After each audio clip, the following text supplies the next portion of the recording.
Can you just talk to us about some of the great men you admire, both Nigerian and otherwise? I'll start with the Nigerian ones because they're names of people that you guys know. People that I think are, and I think that sometimes in life you should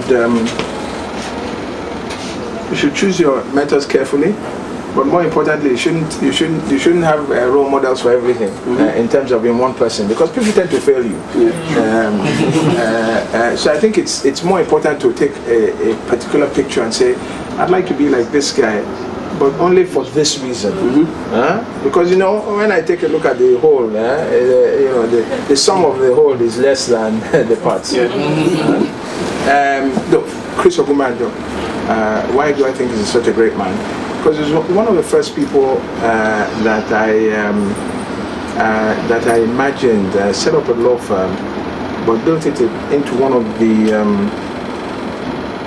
greatest corporate law firms in Nigeria. But in doing that, he also took advantage of the opportunities in the corporate space around him.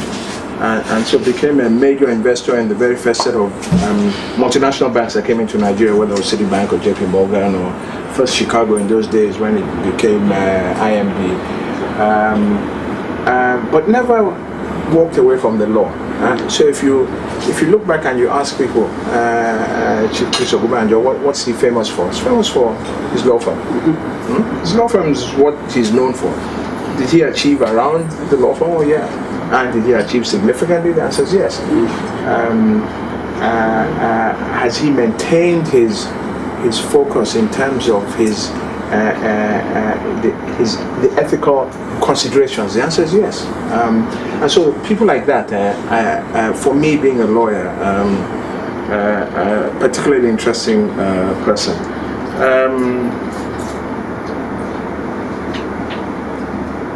Again, because I'm a lawyer, I like, I don't know how many of you have worked with him or met him, Afe Babalola. For totally different reasons. Why? I think that as a lawyer, you must respect people who, in one lifetime,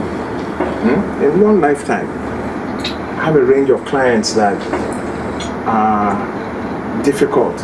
If all of them were pulled into one room, they'll kill each other.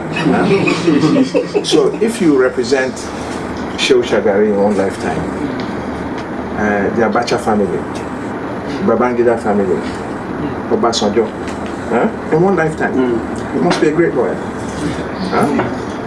Whatever the market says about you, what it means is that they recognize what you bring to the table, and they recognize your great litigation skills. And Ogafe, as I call him, recognizes and he doesn't believe his own BS. So if you go into his office, he's there working away. He's writing books, doing his stuff, and recently set up his own university. So it's not about him. It's about developing the law and using it, and also because. When you ask him why is he setting up a university, because he was a self-taught person, so didn't go to school in the formal sense of going to school. Took correspondence courses to get to university, and those kind of people understand the value of education and the value of advantage. Understand the value of advantage from the perspective of what they see that others get. So it's critical that we look at those kind of people.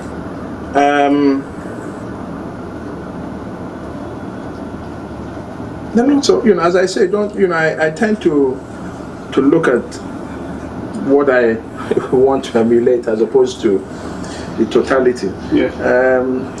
And because I read up on all these great men, I mean, I'll use one example for you. One of the things that always struck me was, what's the name of that guy that was president of GE before the current guy?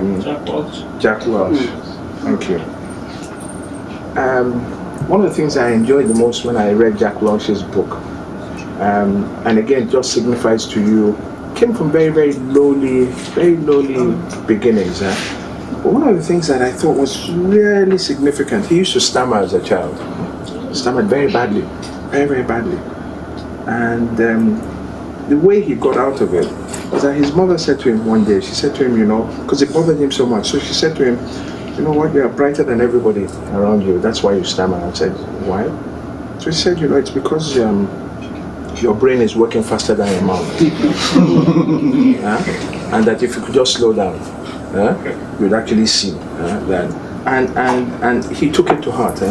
So he slowed his brain down just a little. And today when you watch him in interviews, you tend to, you actually would not know that this guy actually had a physical challenge that he's been able to to deal with and conquer. And I think that, you look at all those kind of stories, you pick little things from people in terms of what their challenges in life have been. There's something else I read, how they did an analysis in the States about how